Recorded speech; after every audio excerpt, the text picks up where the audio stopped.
Welcome. Thank you for joining the premiere of the latest film from Pacific Legal Foundation. This documentary you're about to see tells the story about schools, specifically New York City's elite specialized high schools. These are some of the best schools in the world. They have 14 Nobel Prize winners among their alumni. Competition for seats at these schools is fierce, and it's awarded based on an objective test. But some of New York's leaders aren't happy with the results of that test. And they're trying to tinker with the admissions process to get a different balance of racial composition among the students enrolled. To do that, that means they have to disadvantage some students based on their race in order to advantage others. In this video, you're going to see how this scheme affects real people on the ground in their own words.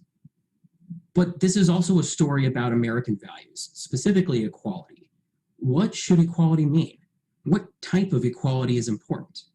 Is equality a balance among different groups, or does it reflect something that should be more individual? I'd like you to keep these questions in mind as you watch the film. The video lasts about 10 minutes. After it's over, you're going to get to meet some of the activists who are on the ground involved in the fight over this proposal. And you'll get to hear from an attorney at Pacific Legal Foundation who is actively litigating a court case challenging the proposed racial balancing scheme. But for now, sit back and enjoy Dream Factories. New York City's elite public high schools. The city's most prestigious high schools. And now to the latest scandal rocking the halls of academia. These are national treasures. You can call them dream factories for immigrant kids. They understand that it's their only avenue out of a tenement in Chinatown. So they take it very, very seriously. 14 Nobel Prize winners is more than what many countries have. And for 3 high schools to be able to achieve that, this is incredible. A typical day is going to school from 8 o'clock until 3, and then going to another 3 hours of study school in order to prep. These people working their asses off. Why would we try to hold back people whose performance reflects what's possible to be achieved in this society?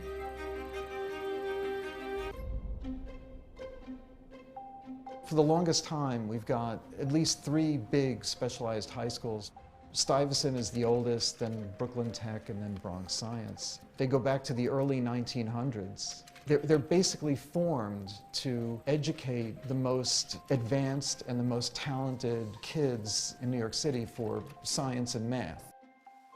They passed a law in 1971 to enshrine that admissions should only be by this test, So that you can be able to compete based on just your own individual ability. It's you and the test. They don't have to worry about, do I have the connections? Can I call up the principal and get my kid in? Can I make a donation and get them in? Things that are not easy for poor families. No, you don't have to do that.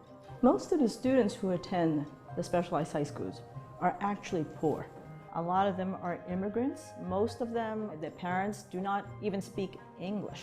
These are not grooming houses for the elite with the multi-billion-dollar endowments. These are working-class immigrant populations from all over the world scrambling their way up the ladder of American society, giving testimony to what's possible for people with modest economic backgrounds and very little toehold in American society, what's possible for them to achieve. The immigrant ethos is a big contributor. You have your back against the wall, you have to study and work. Asian students they're kicking butt on every other group. They're kicking butt on whites, they're kicking butt on everyone. You know, when I attended Bronx Science, there were like 20% Black and Latino students. Compared to today, maybe single-digit percents, and it's been on the decline. Out of the 895 students admitted to Stuyvesant for next fall, just 7 are African American. Unconscionable that there's only 7 black students qualified. 7. These schools face a huge diversity problem. On June of 2018, the mayor proposed that he will reform the Discovery program. Discovery program started in 1965, and it was a way to allow disadvantaged students to be able to try the specialized high school education. The program was, you had to score pretty close to the cutoff score. You had to attend a summer program. It's like an alternate means of admission. But de Blasio manipulated it. They went around and they saw, okay, where are the predominantly of the Asians located? Because we don't want to include them in the discovery. We want to exclude the Asians. We have schools that's predominantly Asian. Those schools were excluded. It's designed specifically to decimate the Asian enrollment. For the life of me, I don't understand how a single black leader could be against a process that says that not 9%, but 45% of your children will be able to get in a specialized high school. That is mind-boggling. Man, if you don't realize in the 21st century that affirmative action is deeply problematic for black people, is injurious to the dignity of black people, you're not paying attention. I'm an economist. I would like to win the Nobel Prize in economics one day. I doubt that it'll happen.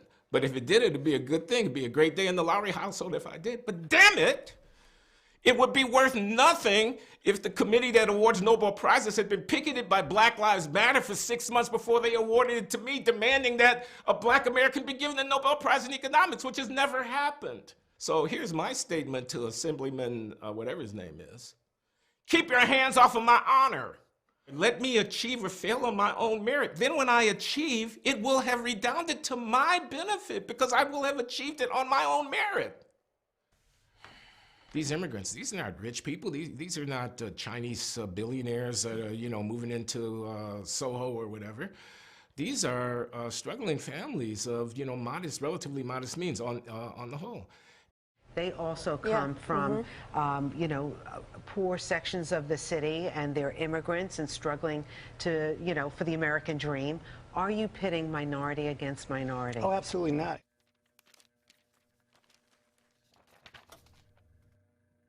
I just don't buy into the narrative that any one ethnic group owns admission to these schools. That test was born out of racism, and it's achieving its objective. And that is to keep us out of these specialized high schools. And in fact, it's historically inaccurate. In 1971, 90% of Stuyvesant was Jewish. From the mid-70s to the mid-90s, for a whole solid 20 years, more than half of Brooklyn Tech was black and Hispanic.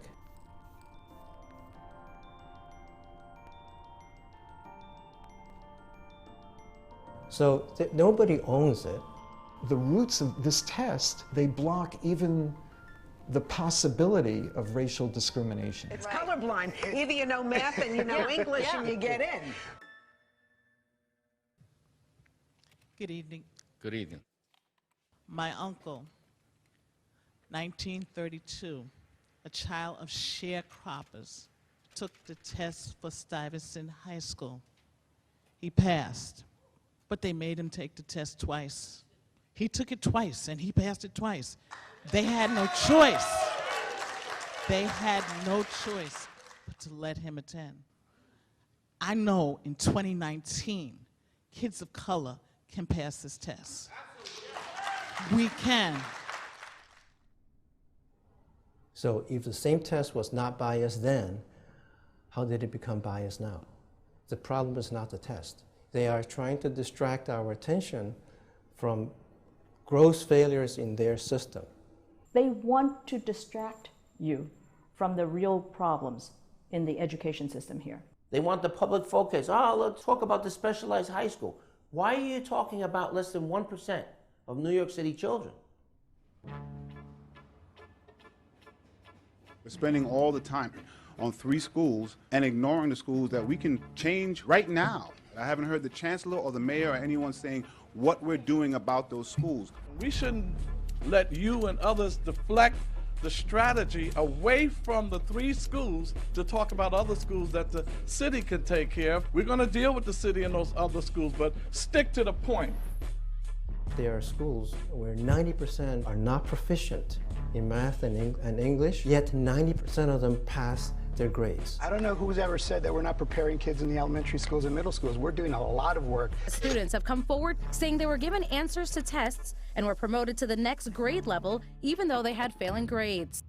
Kids that have said that their average was a 45 suddenly get changed to a 65 and they get their diploma. Oh, this is great. We're graduating 99% of our students, but it's phony. You're sending children into the world and you just robbed them of an education.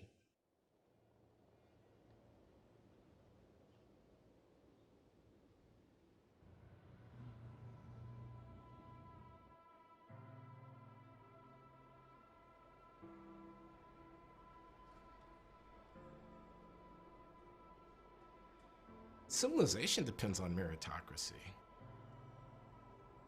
New York City is a metropolis that's drawing in cultural inflow from every corner of the planet, and its institutions of excellence are precious assets to our civilization. We have developed a map of the human genome to help unravel the mysteries of human biology. Mission and liftoff.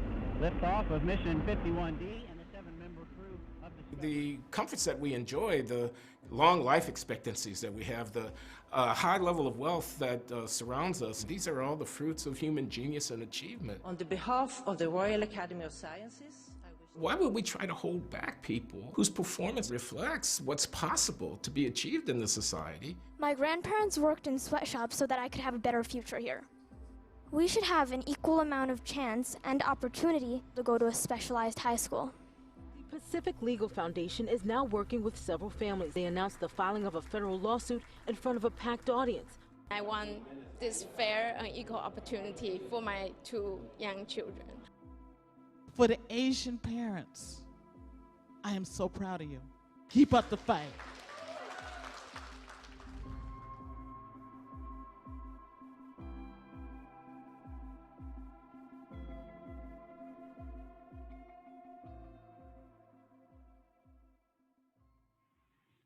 All right, I hope you enjoyed that. I wanted to bring in some panelists to talk a little bit more about the situation that's going on in the video. First up, I wanted to introduce Joshua Thompson. Joshua is a senior attorney at Pacific Legal Foundation, where he's worked since 2007. Joshua litigates across all our practice areas, including property rights, free speech and economic liberty, but with a focus recently on equality before the law. Thank you for joining us, Joshua. Thanks for having me, Scott, and thank you for that wonderful film. And for displaying the story and telling the story of the specialized schools and how it is negatively impacting the students that are fighting to get spots in these dream factories. We filed a lawsuit in November of 2018 challenging the expansion of the Discovery Program. Our argument is that the mayor and chancellor specifically selected the E&I percentage that would keep out children of Asian American descent. The E&I works that, as the video explained, it had previously been that a child of modest means would qualify for the E&I if they met these various factors. But now they added that added wrinkle where you had to attend a school that hits a particular E&I number as a whole and not the particular student. And what this did is it excluded the predominantly Asian American schools from eligibility of the Discovery Program. So we challenged this expansion as a violation of the Equal Protection Clause because we believe, as demonstrated by Mayor de Blasio's statements and Chancellor Carranza's statements, as well as the projections of the effect that it would have on the Asian American students in New York City, that this violated their rights under the Equal Protection Clause.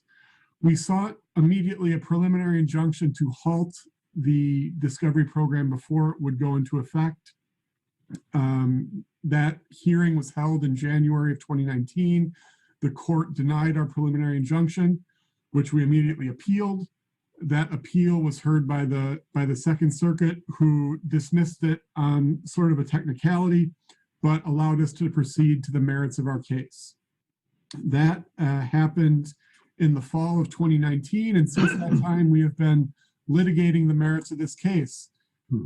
Unfortunately, the trial court judge bifurcated the issues in this case, which means that we first are litigating the issue of the impact that the changes have had on Asian American students at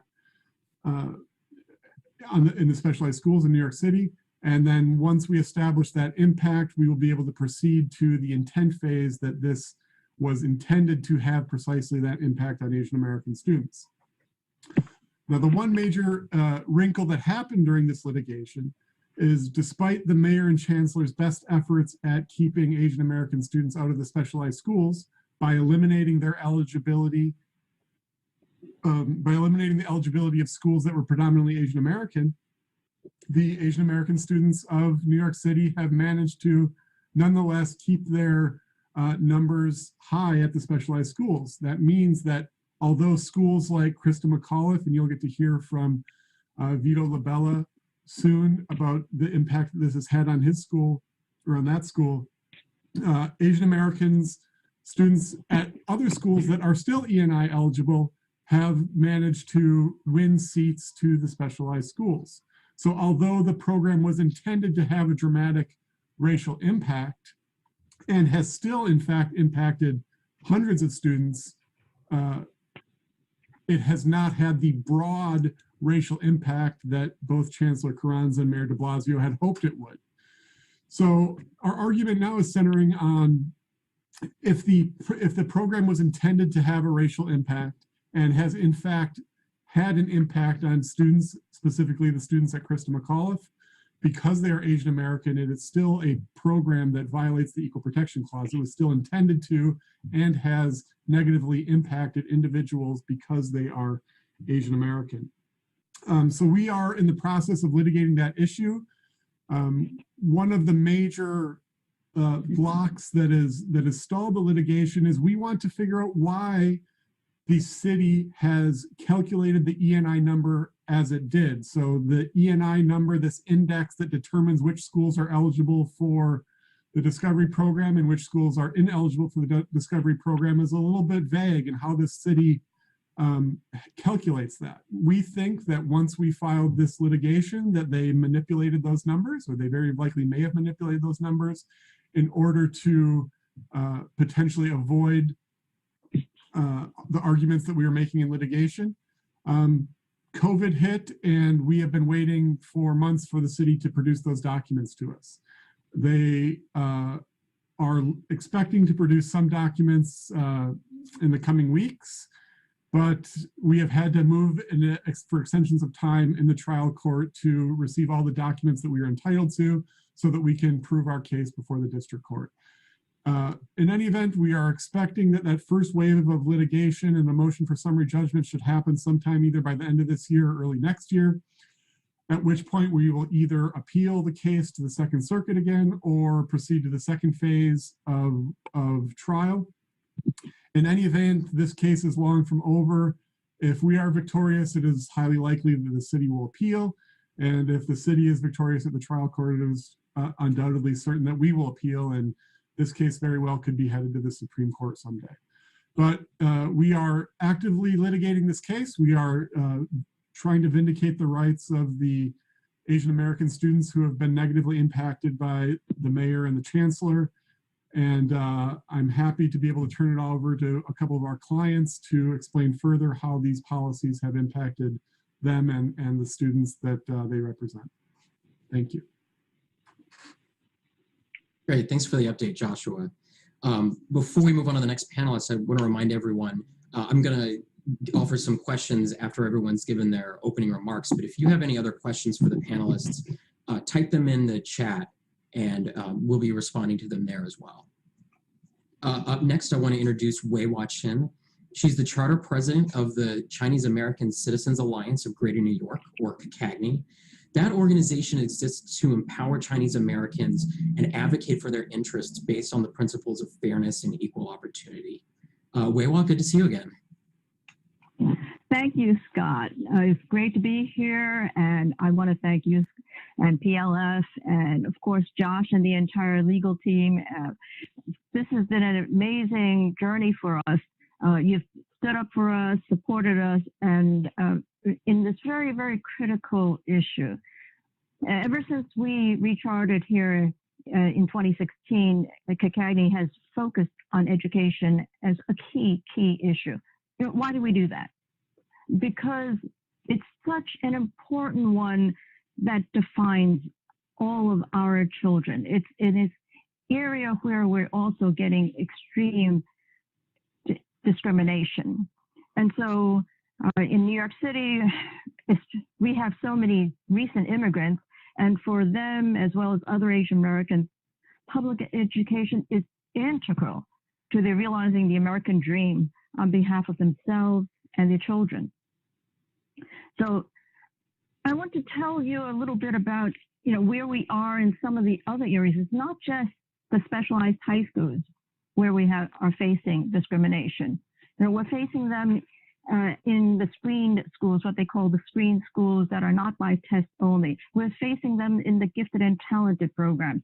We're seeing all of this pressure on the other issues inside New York City, but we also see it in some of our neighbors outside of this state. We're seeing it in Montgomery County, in Loudoun, Thomas Jefferson, one of our big rivals. We always talk about Thomas Jefferson High School, and we say, well, we're nearly as good as them. But to have them attacked because they say that there are too many Asians is really the wrong way of looking at these populations of schools. And I want to talk to you also about what I've seen in the last couple of years going to education forums that are held by the Department of Education itself. When you go to the meetings, and this is where Josh just mentioned intent, what the Department of Education did was they showed all these charts and graphs about what they were proposing to do in changes to the admissions policies to the specialized high schools. They had charts which showed what the current population of the demographics of these schools. And then they showed where they were aiming. And that was to about half the numbers of Asian Americans in these schools. And when you pointed out to them, they did not even think that that was an attack against Asians. Set aside any discussion of microaggression. This is macroaggression. This is a direct attack on those numbers to say, we intend to decrease these numbers by a half. And they saw nothing wrong with that. Now, what is going on over there? We look at this, and I hear in these forums again, the attacks against all of these kids, not for their sudden inability to study, to perform, but they just have to be decreased basically because they're Asian Americans. And I was at this huge meeting, and I hear all of a sudden this little boy behind me who was taken to this evening meeting with his father. This little boy turns to his father and suddenly says, are they going to call me a racist? And when you think about this, what are we doing to our children? Shouldn't we be focusing on educating our kids, improving the outcome for all the kids? It's that equal rights, not necessarily the equal outcomes, just like a magic wand, but we have to go and work on trying to improve K-8. This was all just trying to shift things without improving the basic problem.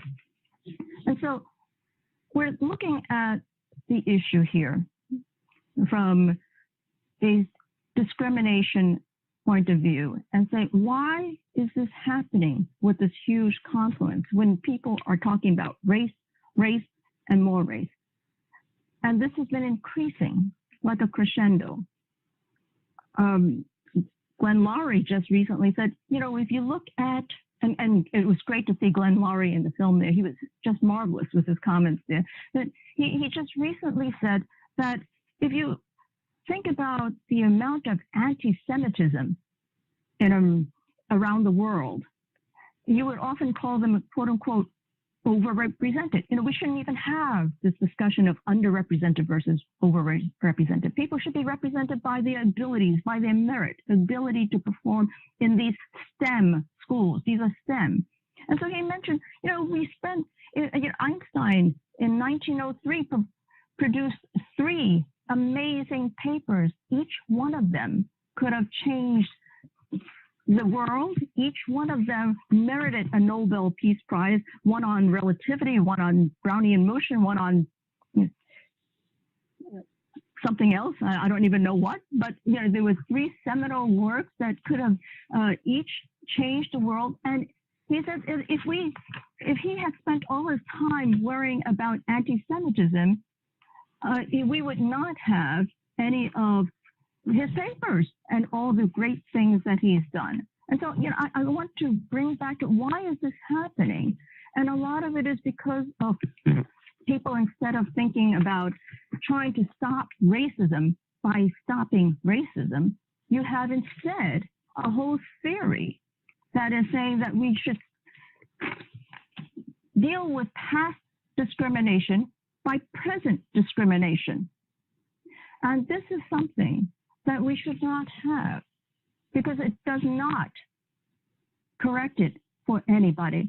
It is not right to have another wrong to correct another wrong.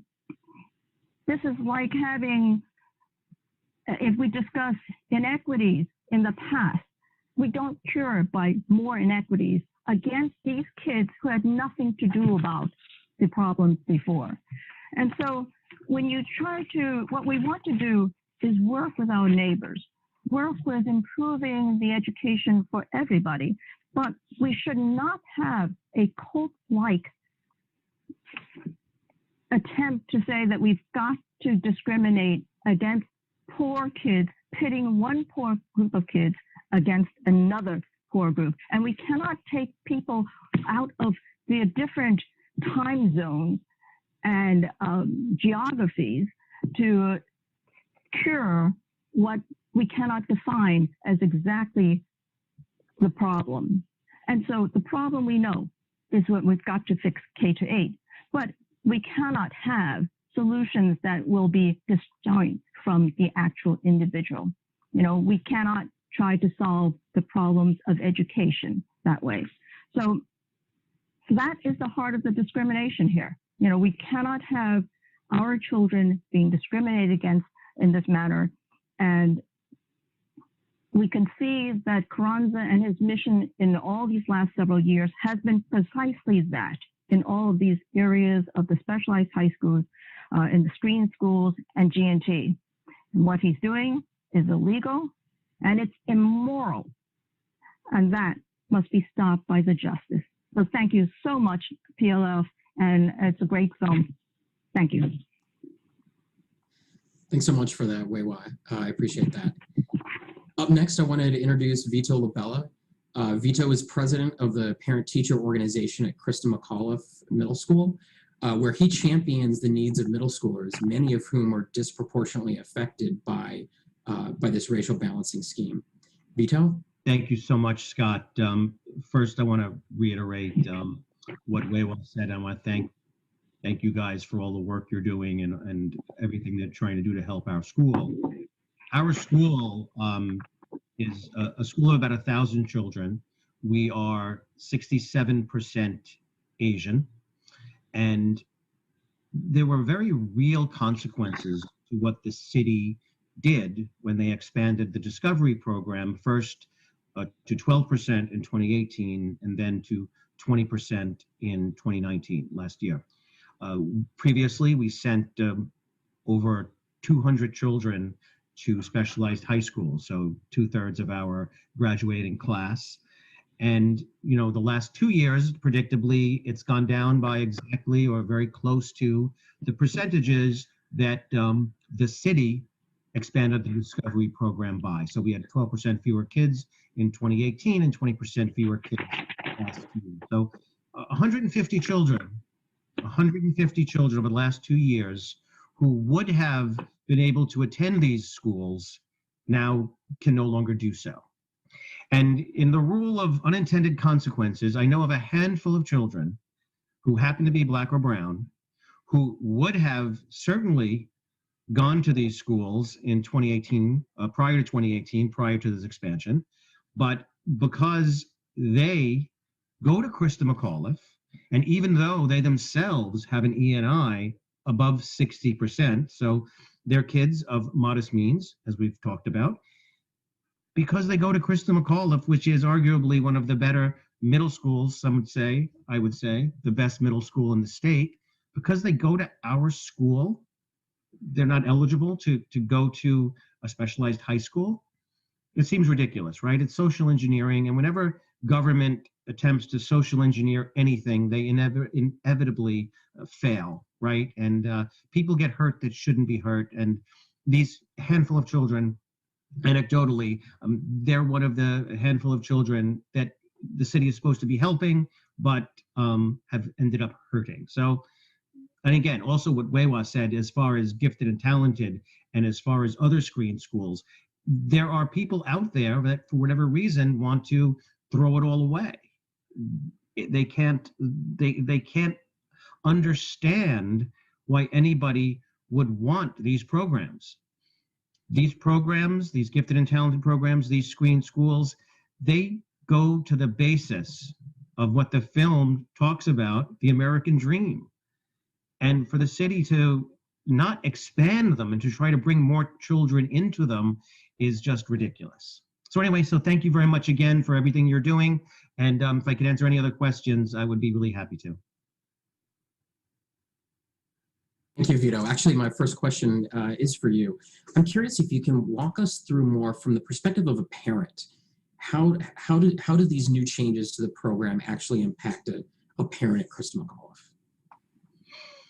Okay, so now everybody knows that the SHSAT is one test that's usually given in October, and that test, you are ranked from, whatever your score is all the way down, and you apply to a school. So that's, say, for argument's sake, call that a top tier school.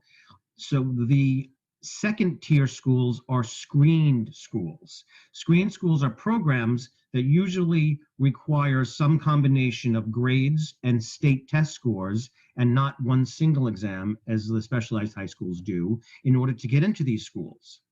So now parents who would have had their kids go to a specialized high school, and now because of Discovery or because of this nonsense plan that they have, they're trying to propose, they have to most likely apply to screen schools. Now, our children are very competitive.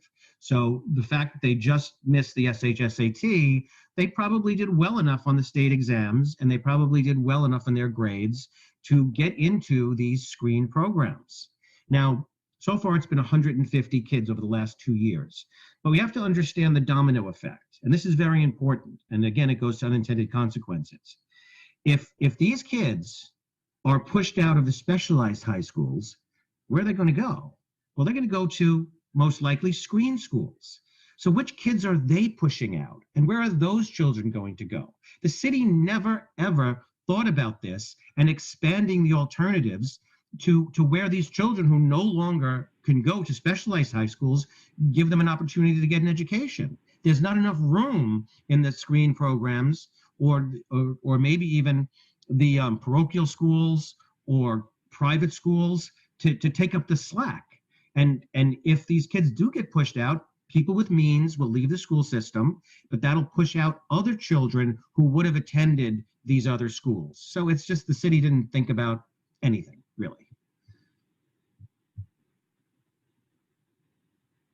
Wai Wah, I'm curious if you could talk a little bit more about the fight that's going on at the state legislature.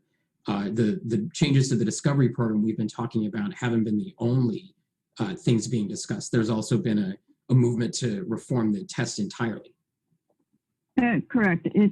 There's been a number of different proposals, but right now there's no movement on that currently because there are so many other things that are more pressing. You know, one of the things is that the state legislature doesn't even have a real working budget, given that we've had the pandemic. With the pandemic, a lot of things have shifted.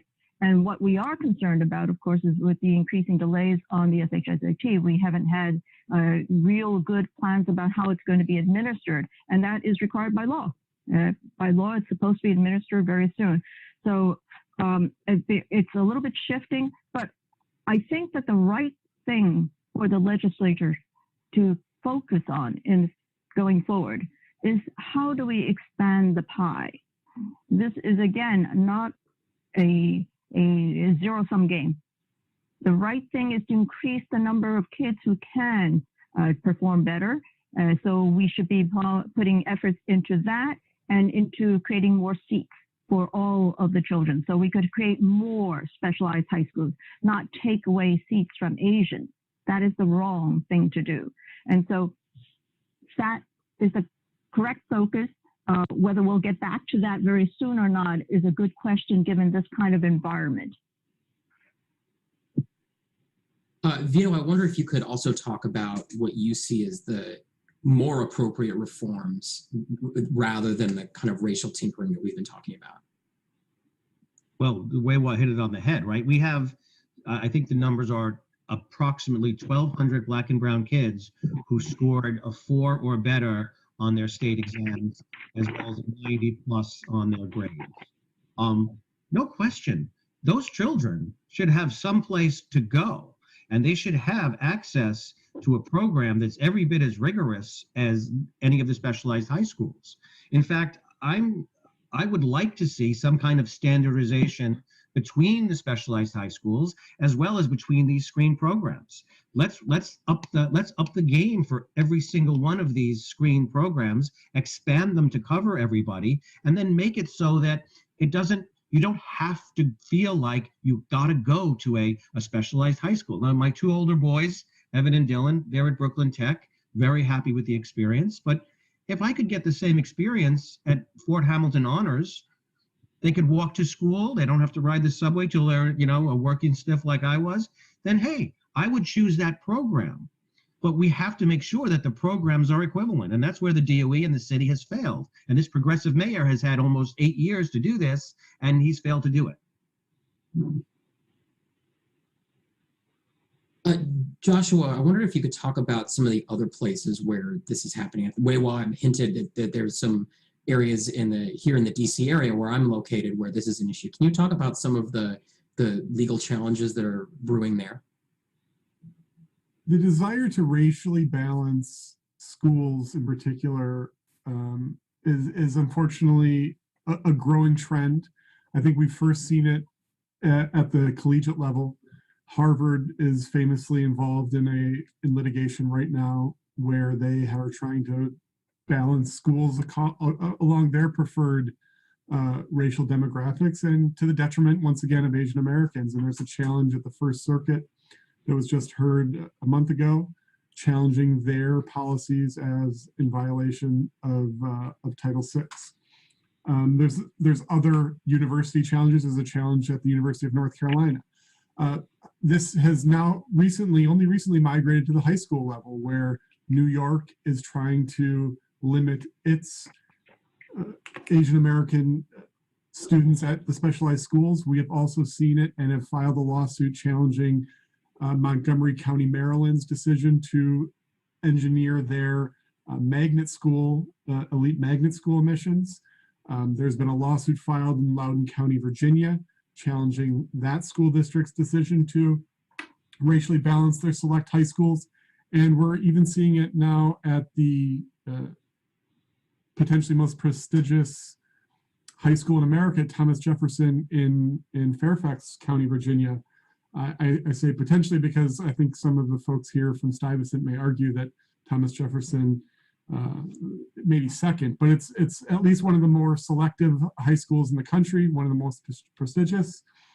And the Asian American population in that school district in that school in particular is quite high. And so the school board members want to, again, socially engineer and racially balance the school along the demographics of Fairfax County. PLF recently sent a letter to those school board officials urging them to keep in mind the constitutional implications of their policy choices. And we are in talks with parents of students that attend that high school and that will seek to attend that high school who want to be treated equally with regards to their race. Interestingly, at that school, the Fairfax County officials lump these students into a broad categorization of Asian Americans, where when you look a little bit deeper, you have many students that are not just Chinese, but Japanese, South Korean, and large populations of Indian American students at these schools. These are different cultures, different languages, and yet to treat them all as one monolithic racial stereotype is precisely what the Equal Protection Clause is designed to root out and prohibit. And yet that is precisely what Thomas Jefferson is doing in an effort to socially engineer and racially balance their school district. So it's also worth mentioning that Proposition 209 in California is under assault. This is a proposition that has been in place in California since 1996. It prohibits all racial discrimination and preferential treatment. And California is opting to become the first state in the history of the world, as far as I know, to reintroduce discrimination into its government. Hopefully that proposition will be defeated at the polls, but once again, it's the fight against reintroducing racial discrimination and racial preferences in California is being led by a large Asian American contingency who see this as an attack on their values and their opportunities in this state. And it's particularly egregious in California, where I'm located, as this state has such a sordid history of discrimination against particularly Chinese Americans. Yeah, it's a fight that PLF is in the thick of all over the country. It's a fight that we have to win. It goes to the core American values of equality before the law. It's what the Equal Protection Clause is designed to ensure, and that right should endow to all Americans. So just follow up to that, speaking of the Constitution, you mentioned this case has the case in New York has the potential to get to the Supreme Court. If it does, what do you think might happen there? Well, we don't take cases to lose them. We believe in the issues that we're raising. We believe that the mayor and chancellor unequivocally designed this program in order to limit the Asian American population of the specialized schools. We believe that that violates the Equal Protection Clause, and we will fight that until the courts say we can fight no more. And hopefully that will end up with a resolution or a declaration by the courts holding that this policy is unconstitutional and enjoining its enforcement. That's the relief that we ask the courts to grant us, and whether it's done at the district court, at the Second Circuit Court of Appeals, or at the Supreme Court, we're not going to fight until that ruling comes down. One other question for you, Joshua, a question we've gotten from our audience. We've lodged a complaint with the Office of Civil Rights at the Department of Education. Can you talk a little bit about what's happening there and how that might impact the case? I think you're referring to the complaints that were filed in Montgomery County. These were not complaints that were filed by Pacific Legal Foundation, but were complaints that were filed by parents of students when Montgomery County announced and implemented its policy to racially balance the magnet schools, the magnet middle schools. Those complaints this policy has been in place for 3 years, and those complaints were filed with the Department of Education around that time. There has been, to my knowledge, no action that's been taken on those. That's not entirely true. I know that the Department of Education has asked for some documents from Montgomery County. And it's one of the things that we talked about with the parents of Montgomery County students while we were contemplating filing a lawsuit there. When these ongoing investigations with the Department of Education and the Montgomery County School District, they have the potential of going away if a lawsuit is filed. So we did not want to, we wanted to fully apprise our clients that they may be losing that opportunity to get relief through the Department of Education. But they came back to us and said that it's been 3 years, there's been no action. And of course, you know that a change in administration could mean that that the investigations would be concluded without any action. There's been a finding, unrelated, maybe this is what you're talking about, there's been a finding of discrimination by Yale University, or is it Yale College, I'm not sure, that their admissions policies discriminate against Asian American students. And there are other ongoing OCR investigations at other public and private universities. But those are all behind closed doors. OCR investigates at its own pace, and the remedies they have are not the same as remedies that courts can impose. So we have decided to litigate that case in Montgomery County, Maryland. There may be litigation coming against Yale and other places where ongoing OCR investigations are happening. Thank you. I want to turn back a little bit to the documentary and hear from Wai Wah and Vito a little bit about the reception that you're getting. I know you've done some pre-screenings of this. I'm curious, what kind of reaction have you been seeing to this documentary? Wai Wah, go ahead. Well, one of the things that a word that was used was goosebumps. It gave chills to some of the viewers who saw it, because it's a powerful film on what does this American dream mean. It should mean the same to everybody, regardless of their race, and regardless of whatever their economics, their ethnicity. It's universal. You could see what kids can do when they come in from sometimes the poorest, most challenged backgrounds, and they can go after STEM education, explore what you can do to expand those horizons. It's thrilling. It's part of the human endeavor, and it's extremely inspiring. And that's what we're fighting for. It's for a lot of these kids who really have no other option. They are extremely poor, these Title I kids. So I think that that's what I've heard from some of the people who got a sneak peek, a sneak preview of this film. And it's very concise, you know, with a lot of the things in the history. It's the spirit and not just a dream, but it's inspiring for all we can do for other kids. Yeah. Thank you, Wai Wah. Yeah, I mean, look, for myself, my two boys are in Brooklyn Tech. My daughter's in 7th grade right now. And I totally confess to being fortunate enough that if something were to happen, we would have other options, right? And I'm just a white guy. So, you know, no one cares about me or no one cares about my kids. But I have such a reaction when I have this Asian parent who come up to me and they don't have the options that I have. And they'll say, Vito, Mr. LaBella, they'll call me Mr. LaBella, and they'll say, Mr. LaBella, thank you so much for everything you do with my kids. And it's like, wow, I mean, it's it really impacts you. It impacts me that, you know, they're looking to me to help them. And I'm just so glad I've been able to, and I've been able to hook up with you guys who Pacific Legal and other people that want to help to try to really right a wrong here. And that's, you know, I mean, when all the work starts to pile up, you know, that's what you go to keep you going.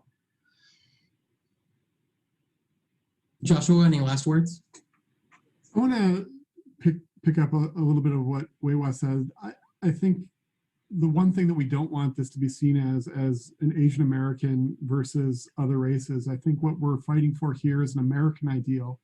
It's an ideal that I think cuts across racial and political lines. It's the idea that everybody ought to be treated according to the content of their character and not according to the color of their skin. It's a fight that goes to the heart of what it means to live under a regime that believes in freedom and equality.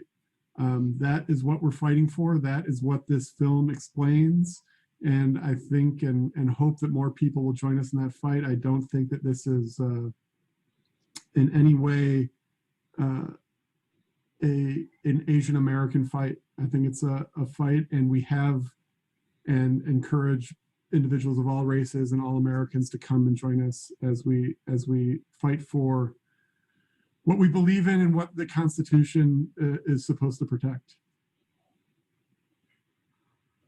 Thank you, Joshua. Thanks, Wai Wah and Vito. And thank you for attending this screening. If you enjoyed the film, I encourage you to send it to your friends. Please share it on Facebook and help us spread the good word about the fight for equality in America. Thank you.